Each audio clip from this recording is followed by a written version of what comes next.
see the stupid title, man. Let's get into it. It was kind of a vibe. The wind is blowing in her hair. The Christmas lights are shining off of her face. Our eyes are locked almost in the same way they were when we first met. It was time. I grab her hand. I lean in. You gonna propose? Oh my God, ew, no. She jerks back. You're falling out of the tree that we were in. Do you know how chopped you gotta be to make a girl lean back like she's in the... Hey, man. Bro, I made this girl lean in an angle that only Michael Jackson himself could compete with. Man, that's gotta be better. Hey, man, thank God I've never been in this type of situation, bro. Hey, man. It ain't hard out here for people like us, man. All that news, man. Whoa, whoa, whoa! There's one thing about me. I am a great planner / coordinator. Like, if I have a problem, I will come up with a solution. Now, when it comes to enacting said solution, well... Mr. Yoyo, whatever this comment you put here, I don't know how they expect people to read this little comment, bro. I'm always critical, Kevin Hart or Lil Uzi when he's not standing on his money. I fall short. So boom, I'm 17 and I just moved to Austin, Texas from South Carolina. My brothers and I arrived and we're waiting at the terminal to get picked up by my mom. The bus terminal. Yeah, we moved from South Carolina to Austin, Texas by bus. Rosa Parks could never. Hella stops, 24-hour commute, smelly bus. We got... Hey, man, you better chill out before them people get you on wares, man. You better look out now. Stranded in Dallas, but we made it out alive. John F. Kennedy could never. I'm telling you all this because during that 24-hour time span, something happened to my brain. I vividly remember staring out the window and looking at a field and thinking, I'm gonna be homeless soon. I was a straight C 17-year-old about to go into my senior year of high school with no job, no car, no money, and no idea what I wanted to do post high school. And by like hour 4 of that bus ride, I was... What you mean you gonna be homeless, man? Dread than a 54-year-old in a Corvette. I was having a midlife crisis at the age of 17. So that drove me, pun intended, to make my first step towards content creation. I made this Instagram account that I started to post my art on. Now, I've always drawn, but when I made that art account, it really motivated me to improve my craft and develop actual skill and a cohesive style. And it showed because months after, when I started the new school in Texas, my art teacher pulled me to the side, telling me that she liked my style and said I should go to an after-school art camp that kids from all over Austin would go to learn from professional artists to improve their craft. Now, I have a strict mom, and I was very confident that she was gonna pull the plug and dead this idea immediately. Nope. But to my surprise, she actually really liked the idea of me going to a camp and expressing myself. So she ended up driving me there, and it took place downtown at this museum. We pull up, I get out of the car, and I go into the building. And in true African-American fashion, I was late. So when I get into the class, the teacher was already in the middle of a lesson and stuff. So I'm walking in looking for a seat, and I realize this class is just filled with women. Not only women, but fine. Oh, yeah. Oh, yeah. This is something I realized, bro. The people that be having like the best... Okay. That's kind of false. But a lot of them, most people behind these like accounts that have like anime pictures or like drawings, or like they only post like the drawings, for example TikTok, a lot of them 10 out of 10s, man. Hey man, it just made sense. If the drawing is good, obviously the person who did that is good. You feel me? But not everybody yet. Not everybody yet. Artsy women. This.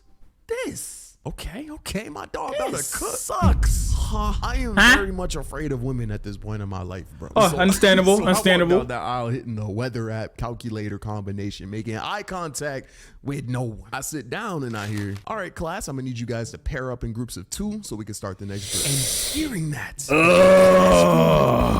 no, not people. Women.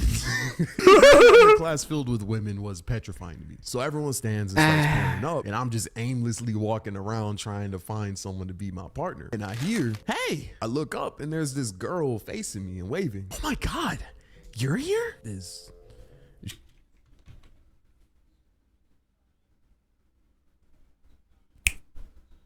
Bro, would you stop opening these goofy apps, man? Jeez. Who is you? Where did you see me? How the hell a goofy ass boy like me know you? Don't make no sense. Hold on, what you mean by that? Talking to me? I have no clue who this girl is, but she is seemingly mad excited to see me. I'm thinking maybe she's like a classmate of mine that I've never met or something. I know you hear me. What are you doing here?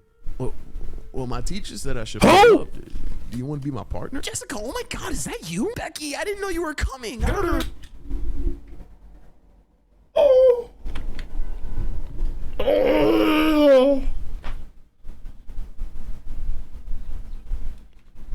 Yeah.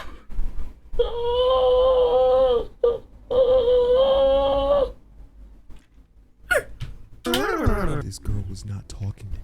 She was talking to someone behind me, and I know both of them saw me in the middle, waving like a dumbass trying to start a conversation, and they disregarded my whole existence.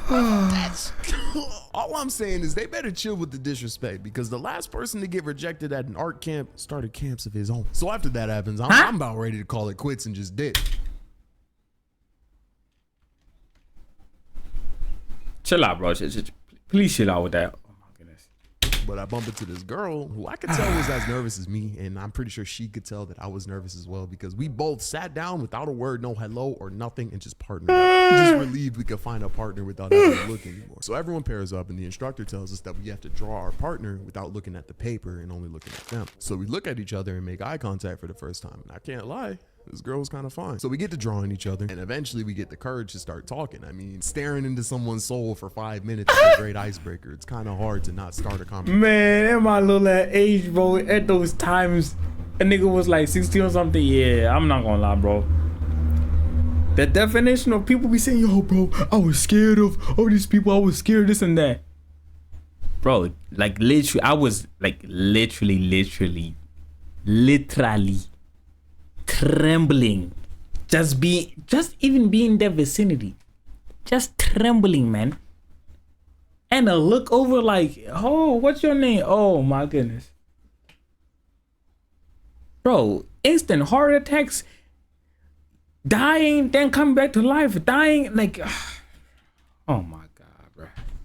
After looking at someone for so long, Helen Keller could never. So we finished drawing each other. Hers was asked, by the way, and we spend the rest of the class like learning and stuff. But I'm not gonna lie, me and let's name this girl Ash. Me and Ash are just chatting the whole time, bro. We're talking about art, what we like, what school we go to, like all that. Fast forward to the end of class, and Ash asked. Fast forward to the end of class, and Ash asked to see my art. God damn. So I pull up my art and my phone, and I follow myself. And I'm not gonna lie, that shit had me feeling like the smoothest nigga to come out of South Carolina since Duke Dash. For a little bit more, and then we go our separate ways. Now this art camp thing happened every Saturday, so during the next week I'm hyped as hell waiting for the next Saturday to come so I can see Ash again. Now around that time I also made because at this point I was posting on my IG quite consistently. Like I had around 1,000 followers on IG and about 100 subscribers on YouTube. And with that massive influx in fame, I started to take YouTube a little more seriously. But the problem was school, YouTube, I'm talking to a girl full time. I was stretched a little thin and something had to give. So unfortunately, I had to make the hard decision of cutting off school completely from my regimen. You know, it was not because I stopped taking school seriously. My grades tanked, bro. Like I think I had a 37 in pre-cal, but I had a promising career and a baddie, so I could care less. So the Saturday for the camp comes along, and I'm excited. I'm packing, I'm texting Ash and stuff like that. But then my mom knocks on my door, and by knock, I mean she knocked twice and then opened the door immediately. And she comes in on hot, bro. She's yelling. Her boyfriend comes in. He's yelling. 37 on calculus. Da, da, da, da, da, da. I didn't raise you like this. They're going off, and I kind of just let them get it out without saying a word until I hear, "You're crazy if you think I'm letting you go to this camp." Bam, slams the door, and just like that, I was cooked. I mean, Ash lived 45 minutes away, didn't go to the same school as me. I had no way to get to the camp, and you can only text someone but so much. So I didn't go to that class or the next one.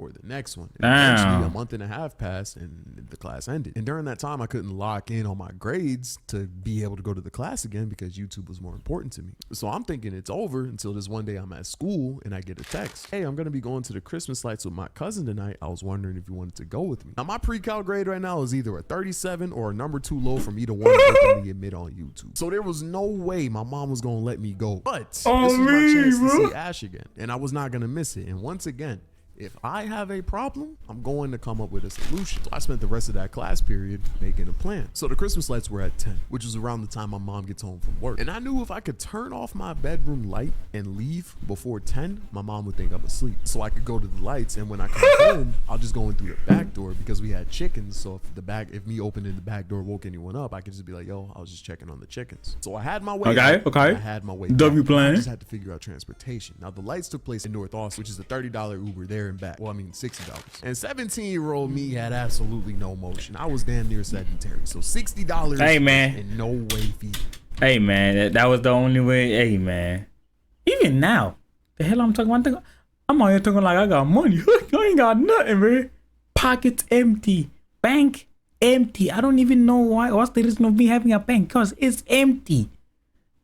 It's like, bro, that's the only thing you can do, man. You feel me? Like, yeah, out here throwing gang signs, bro. Tough. But I did have a way that I could get $45 illegally. I'll tell you how I did that in a different story. Just stay with me. So I go get the $45 really quickly and continue on with my plan. So I was gonna have to spend $15 on a bus ticket there and then $30 on an Uber back. So I take the money that I got illegally. It was cash. This sus as fuck. But I go to a CVS during my lunch break at the school. I sneak out, go to CVS, and I buy one of those prepaid Visa cards so I can pay for the Uber because you can't pay Ubers with cash. School ends. I go home and the time for me to catch the bus hits. So I turn my bedroom light off, and on some Disney Channel shit, I like put covers like under my sheet. Shit, there's no way that would have worked. But turn the light off and I start walking a mile to the bus stop. I get on the bus, show the bus driver my ticket, he lets me in. I get on the bus, I put in my headphones, and I'm chilling, bro. The fact that I was able to come up with this plan in the span of 6 hours, I was proud of myself, bro. I can't lie. Oh yeah. Man. This plan really worked. I'm about to go see Ash again. Okay, Why did you get so sad? And then I wake up, bro. I fell asleep on the bus, bro. It was like 10 p.m. and I pulled an all-nighter the night before to finish a video and post it. This girl gave me these plans last minute. I was tired. Bus stop terminal thing. I had absolutely no idea where I was. I decided to call it quits, bro. I checked the Uber app to see if I can get home. This goofball, bro. The Uber home. So I'm late for the date, but I just got to see it through at this point. I checked the bus route that I'm on, and it's a completely different one than the one to get to the destination that I was trying to get to. However, I was only off by like a half mile. If I ran down the highway, I could try to make the next stop. So I get off that bus and I book it, bro. Mind you, it's like 10 p.m.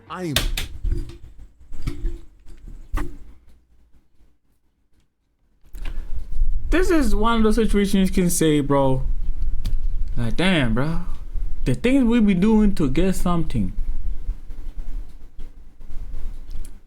It's sad, bruh. Look now, there's OnlyFans. People out here paying for OnlyFans instead of going outside and meeting people. The world we live on, man.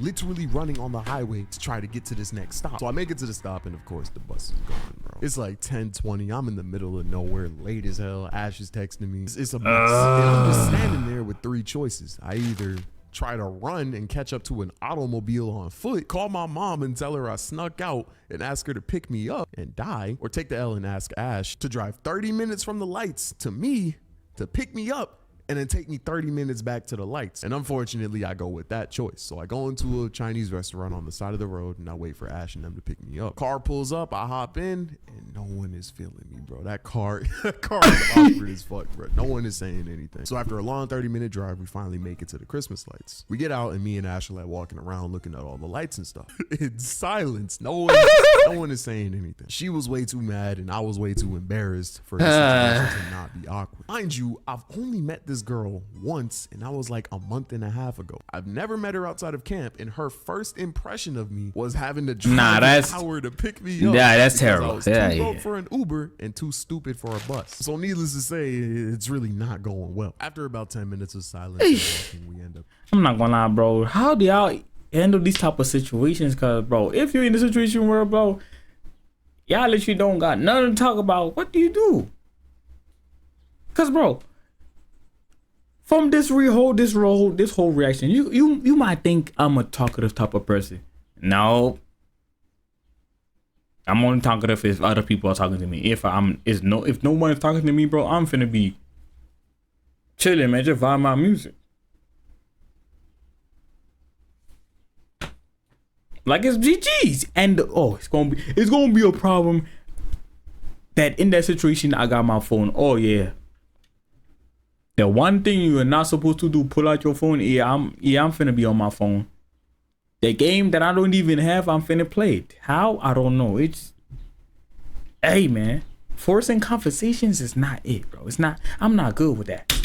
And I pull out my sketchbook and show her a drawing that I've been working on. And finally, after getting some common interest, we start chopping it up. And after a little while, I'm finally getting her to like, oh, you cooking. It's finally going good. We start walking again. We finish touring the lights and we end up sitting on this tree branch. And it was kind of a vibe. The wind is blowing in her hair. Christmas lights are shining. Ooh, this goofball. Ooh. Ah. Oh, this goofball. Yo, bro. This nigga thought he was okay. A lot of people would think, okay, the way they be talking, whatever, they would like be good with each other. Yeah. Her face, our eyes are locked, almost in the same way. Oh my goodness. It was time. I grab her hand, I lean in. Oh my God, ew, no. She jerks back, damn near falling out of the tree that we were in. Do you know how chopped you gotta be to make a girl lean back like she's in the fucking Matrix, bro? I mean, But it was Soldier Boy. Lean back. Oh, wait, is that the correct people? I don't care, bro. Hitting that lean back. Lean back. Bro, she's certified Weave Nation, bro. in an angle that only Michael Jackson himself could compete with. She gets out of the tree and then she's done, bro. She's like, I think I should go home. She damn near runs to her cousin's car. She gets in the car and they're waiting. Oh my God. I call it. And my car declines. I guess what I think happened was the fee to buy the Visa was more than I expected, and the $15 I spent on the bus ticket plus that left me with less than $30 to get the Uber back. So I'm sitting there damn near mentally scarring this girl. They had to drive an hour to pick me up. I'm like, yo, you trying to drive me home? Mind you, I think we're like 45 minutes from my crib, bro. Yeah, I don't know. You could have offered them that $30. It would be something like, hey, bro, my Uber, yeah, it's not enough, so I only got like $30. Oh, it's on. He doesn't have cash on him. I don't know. He can send him by bank. I don't even know how. Does he have a bank at that time? Yeah, yeah. That's just fucking calls me an Uber, and I get in, and absolutely defeated. And needless to say, it did not work out after that. I'm in that, bro. Moral of the story. I don't even think I have one, bro. There's nothing to say about this bit, dog. It's just, hey, bro, just take your L, bro. Hey, bro, this is so sad, bro. I feel like I've been in this type of situation. You know what? I don't even want to remember it. I'm gonna see next video, bro. Sub to the channel. Yeah, let me see. Is the video done? Yeah, it is done, bro. Just get out of here, man. Holy. Call me Master Xenn, cause I'm a flick the bands.